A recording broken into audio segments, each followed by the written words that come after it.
when you were here last May, Mr. Prime Minister, and addressed the joint session of Congress, an unprecedented honor indeed, both for you and for our Patrida, Greece, we were all filled with much emotion and great pride.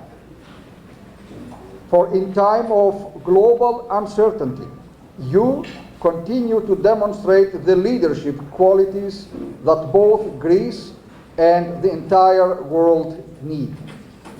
Therefore, let us commence our luncheon with a prayer, not only for the blessing of this moment, but for the peace and stability of our world together. Let us bow our heads in prayer. We give thanks to you, O Christ, our God, that you have gathered us in fellowship to share in this meal, blessed by your Spirit, and to hear from the leader of the government of the Hellenic Republic. We ask for your rich and bountiful blessings upon Prime Minister Mitsotakis and upon all the noble people of Greece. Grant unto them, O Lord, and unto all the world, your everlasting peace, which surpasses all understanding and fills every heart with tranquility and serenity, that we may always dwell in freedom, with an abundance of all things needful for a satisfying and fulfilling life, always giving glory to you, the Father, the Son, and the Holy Spirit, now and ever, and unto the ages of ages. Amen. Καλώς ήρθατε, κύριε Πρωθυπουργέ. I always attributed the Prime Minister's athletic physique to his workout regimen and, of course, being a fellow Cretan, but seeing that he hasn't had a bite to eat all afternoon, I have a better sense as to why, his popularity and familiarity with much of this room. Your Excellency, Prime Minister Mitsotakis, Your Eminence, Archbishop Elpidophoros, Reverend clergy, ministers, ambassadors, honored guests, brother archons, ladies and gentlemen. My name is Mike Manatos, and on behalf of the co-hosts of today's luncheon, welcome. Those co-hosts include, in alphabetical order, the Order of AHEPA, the American Hellenic Institute, Atlantic Bank, we can applaud for each one, the Federation of Cypriot American Organizations, the Federation of Hellenic American Societies of Philadelphia, the Hellenic American Chamber of Commerce, the Hellenic American Leadership Council, the Hellenic Initiative, the Hellenic Lawyers Association of New York, the Hellenic Medical Society of New York, SECA, the International Coordinating Committee, Justice for Cyprus, Leadership 100, Order of St. Andrew, Archons of the Ecumenical Patriarchate, and the Washington Arthur Day Foundation. Thank each of you for your support that made possible today's luncheon. As His Eminence said, the last time the leadership of the National Greek American community gathered with the Prime Minister was in Washington, D.C., my horion. His historic and unprecedented address to a joint session of the U.S. Congress will remain a moment of intense pride for all of us.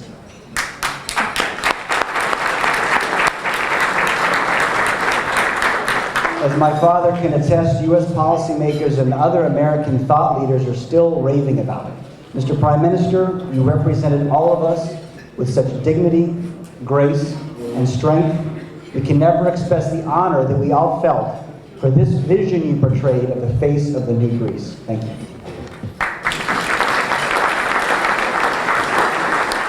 Now, to introduce the Prime Minister today, we have a gentleman, George Marcus, who embodies the ultimate Greek-American story. His father, John Moutsanas, left Evia, Greece, at the age of 14. He arrived in the United States with no money, little education, and language. He hitchhiked all the way across the country and began digging ditches in San Francisco, California. He soon opened a little Greek coffee house, which grew. Soon he was buying homes and duplexes. George's father returned to Greece. Sadly, World War II broke out and he lost everything.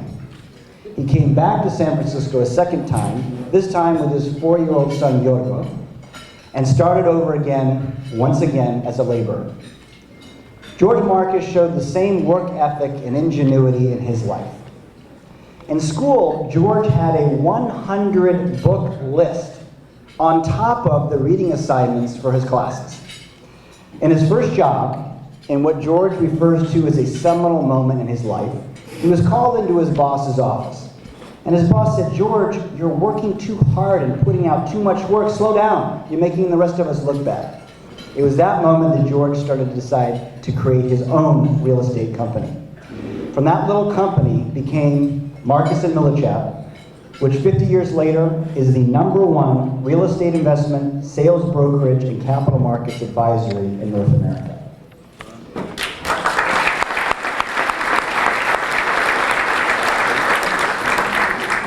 And George has given back to the community in so many ways. He's founded the Elio Society of San Francisco, then the National Hellenic Society, of which he is chairman emeritus. He's an archon, member of leadership, faith, Friends of St. Nicholas, Ecumenical Patriarch Bartholomew Foundation, on the board of directors of the IOCC and the Modern Greek Studies Foundation at his alma mater, San Francisco State University. George and his wife, Judy's remarkable philanthropy has touched virtually every corner of our faith and culture. We're thrilled that he's flown across the country to introduce the Prime Minister today. Ladies and gentlemen, please welcome George Marcus. This was quite a treat for me today. I haven't seen so many of you in a room that have been my friends for years. Thank you, everyone. Thank you, thank you, thank you. Thank you. Andy, you have white hair. What happened to you? I haven't seen it in that long. Oh my God. Well, all I can say is I'm extraordinarily proud to introduce the Prime Minister of the Hellenic Republic, Kyriakos Mitsotakis. He graduated cum laude from, as the rest of you have, cum laude from Harvard University, and he went to graduate schools at both Stanford and Harvard, got MBAs and other master's degrees. As Prime Minister, he is securing an unprecedented level of foreign investment and has lifted the Greek economy from severe depression to solid growth, despite the COVID problems. In May, the Prime Minister of Greece, as you already heard, the country that invented democracy, addressed the joint meeting of Congress with the remarks on Greek bicentennial and celebrated 200 years of partnership between Greece and the United States. This is the first time a Greek Prime Minister has addressed the joint meeting of U.S. Congress. Thank you, thank you, thank you.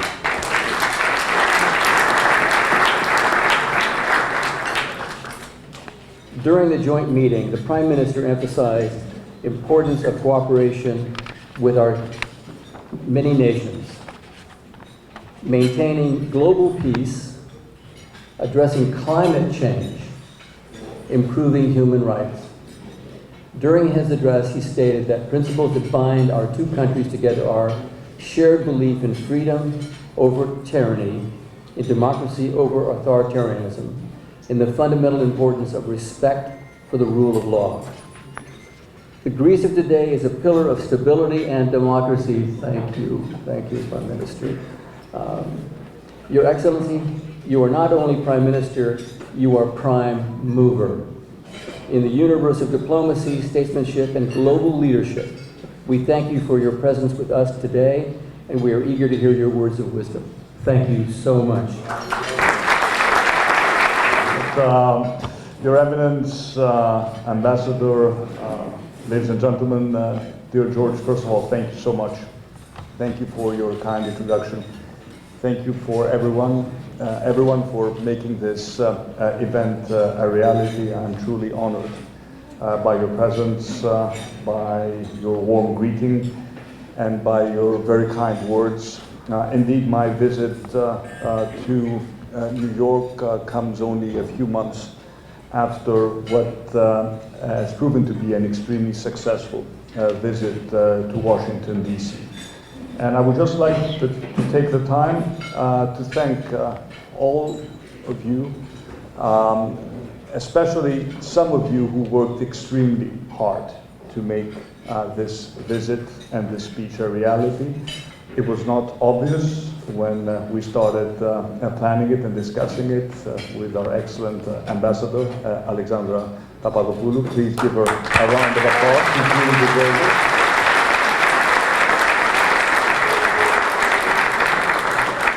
But we finally made it happen, and it was indeed a tremendous honor for me to address the joint session of Congress and to speak about the profound ties that connect our two countries. This parallel story of democracy, of a democracy that was founded here in the US, inspired by classical Greece, a Greek revolution which in turn was inspired by what happened here 4 decades before the revolution broke out in Greece. And ever since, the United States and Greece have been on a parallel path, always on the right side of history, fighting for the same values that are challenged in today's extremely turbulent world. Of course, it was also an opportunity for me to highlight the tremendous story of the Greek-American community in this great country. And indeed, I think your story, George, the story of your father, you shared with me, you know, coming over from Evia, self-made man, like so many of you, like so many of those who made this perilous journey across the Atlantic to establish a new home here in the United States resonates. And I'm so happy to see the Greek-American community engaged in affairs back in the country. And I think one of the reasons why this is happening is because Greece indeed is doing quite well over the past years, and it is also always easier for Greek Americans to engage with the home country when Greece is doing well rather than struggling. But I think the speech in the US Congress was important because it came at a time when, again, we face a challenge to those values we all hold so dear to our hearts. And I'm again here at the United Nations General Assembly. I'll be able to address the Assembly on Friday at a time when, again, Europe is plunged into war. What was unthinkable a year ago has actually happened. And we are again faced with a situation where we have to fight to defend the very values that constitute our democratic states. And I think that the American president, President Biden, is right to frame today's division of the world as a fight between democracies on the one hand and autocracies on the other hand. And it didn't take us much time to make up our decision to support Ukraine materially and to side with all those countries who understood that what is at stake in Ukraine goes beyond the sovereignty of a country which is invaded by a larger aggressive power. What's at stake is the preservation of a rules-based international order. And of course, this is something that should be of great concern to us. It should be a concern to us Greeks. It should be a concern to our brothers in Cyprus. I would like to welcome Minister of Foreign Affairs, Minister Kassoulidis, from the Republic of Cyprus. Because we shouldn't forget that the wound of Cyprus is still open, and that an invasion did take place in Cyprus 48 years ago, and that the problem of the unification of the island, unfortunately, has not yet been resolved.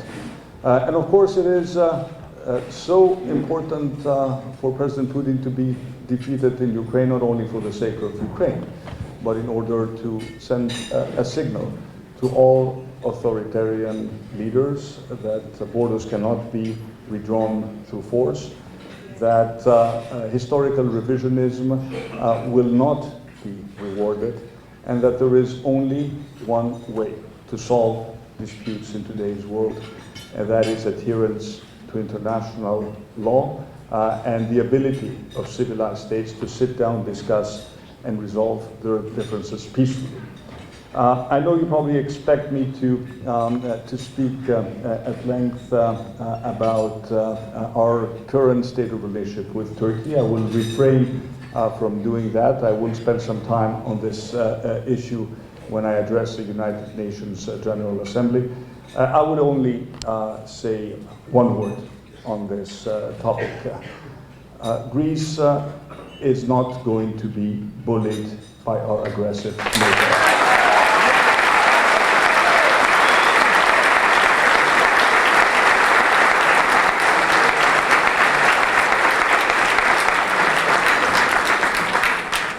And the challenges to the sovereignty of Greece are simply unacceptable. And we will do whatever it takes to strengthen our alliances. Our alliance with the United States is at an all-time high, to communicate the message of what is really happening today in the Eastern Mediterranean, and to make the case that at a time when the West is fighting essentially a war in Ukraine against an aggressive Russia, the last thing that we need is another source of geopolitical instability at the southeastern flank of NATO. As I've said many times, we are faced with a very, very challenging period ahead of us. Russia has weaponized natural gas, has driven up the prices tenfold, and has put a lot of pressure on all European economies in its attempt to break the European resolve in our support for Ukraine. Russia will not succeed in its efforts, and it will not succeed because we will do whatever it takes to make sure that we support our citizens and our businesses during this difficult winter. We will support them financially. We will put in place schemes through which we recycle the windfall profits of the large energy producers, place them in special funds in order to support businesses and households and reduce the exorbitant price of electricity and gas. And it is important that we do so, and that we do so at the European level, because we need to keep the cohesion of our democracies and of our societies intact. We need this in order to make sure that the resolve of our effort will not waver. And as Greek Prime Minister, I can assure you, as I have assured also the Greek people, that we'll do whatever we can within the constraints of our budget to make sure that we support businesses and households during this very, very difficult winter, and we will continue to push the European Union to do more, to come up with a more constructive European response to what is essentially a European geopolitical crisis. But what I can tell you is that every crisis also presents new opportunities. When we came into power in July 2019, we did not envision at the time that we would have to deal with a very aggressive neighbor, with a weaponization of migration, with a pandemic, with a war in Ukraine, with a spike in prices, the likes of which we have not seen in more than 40 years. I think we've managed to steer the ship safely through these very, very choppy waters. And Greece today is in a better position than it was 3 years ago. Our economy is doing much better. We expect a GDP growth for 2022 of 5.3%, which will be way above the average for the European Union. We expect to avoid a recession next year. We attract record foreign direct investment into the country. For those of you who have visited Greece during the summer, you know we've had an excellent tourism season, which is continuing, thank God, as we try to extend our tourism season. And we have driven through, in spite of the difficulties and the focus on day-to-day crisis management, very, very important reforms on numerous important public policy files. Just let me give you one example, what we're doing with education. I'm so happy that we've passed a very important milestone bill, liberalizing essentially higher public education, allowing our universities to form more collaborations with foreign institutions, pushing through the sorts of innovations that you would expect to find in all top American universities. And in November, we'll be welcoming 30 top American universities to Greece in order to forge more partnerships with our big public universities. And similar reforms have taken place in many, many different fields.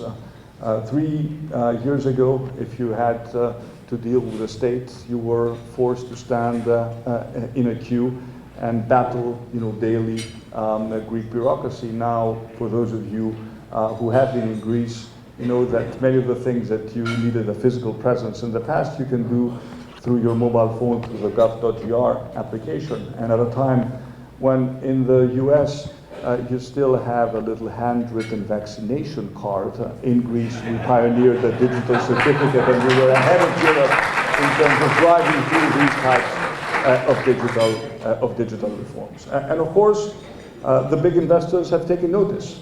They've taken notice of the fact that things are indeed changing in Greece, that this is a great place to invest, not just in traditional sectors such as tourism, but also in new innovative sectors such as tech. And it's a great place to invest not only because I think it has a qualified, a good government that is reducing regulatory burden and taxation. It's a great place to invest because it has tremendous human capital. The main reason why investors come to Greece and set up shop in Greece is the incredibly talented pool of young, highly educated Greeks who deserve a better future and who are looking for these types of jobs, to convince them not to leave the country and stay and build their professional future and raise their families in Greece. And probably the most encouraging thing that has happened in Greece over the past years, the one thing that makes me happy and proud, is when I talk to young Greeks who left the country during the very difficult years of the crisis. I'm referring to what we call in Greece the brain drain generation. And they're actually beginning to come back.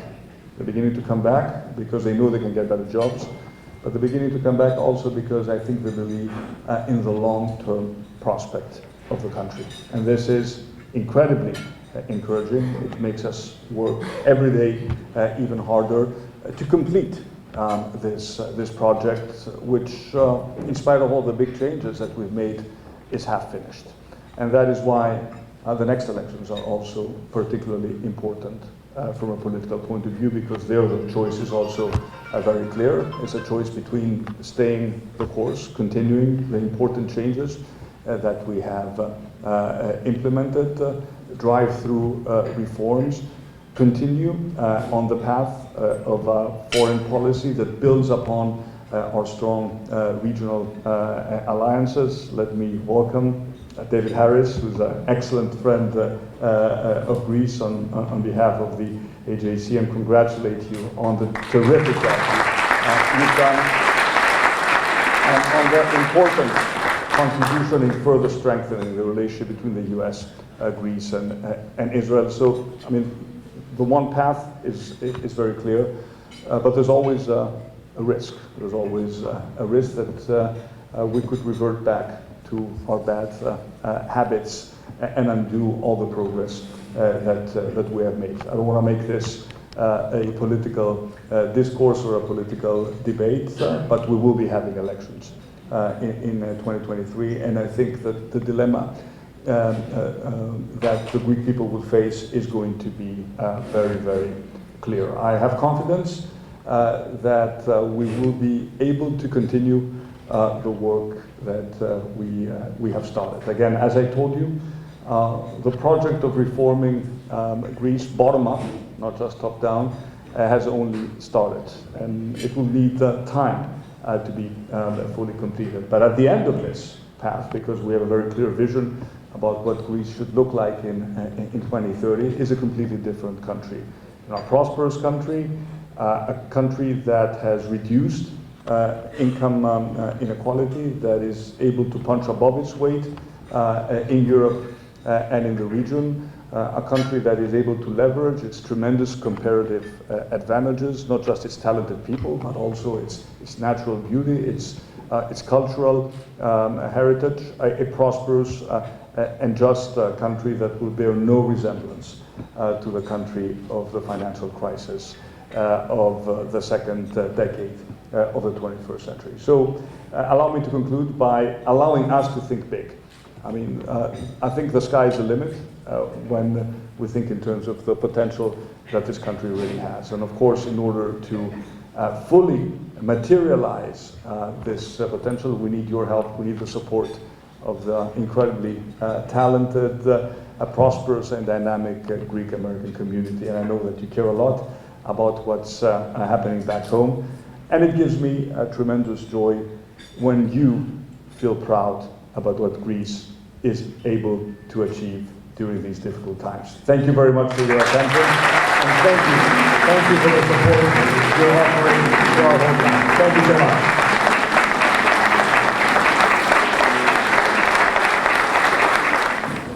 Χριστέ ο Θεός ημών ευλόγησον τα περισσεύματα των κλασμάτων της τραπέζης ταύτης και πλήθυνον αυτά εν τη Μητρία Εκκλησία της Κωνσταντινούπολεως, εν τη Ιερά ημών Αρχιεπισκοπή, εν την Πατρίδη ημών Ελλάδη και εν το κόσμο σου άπαντη, ότι Άγιος υπάντοτε νυν και αεί και εις τους αιώνας των αιώνων. Αμήν. Σας ευχαριστούμε πολύ, κύριε Πρωθυπουργέ.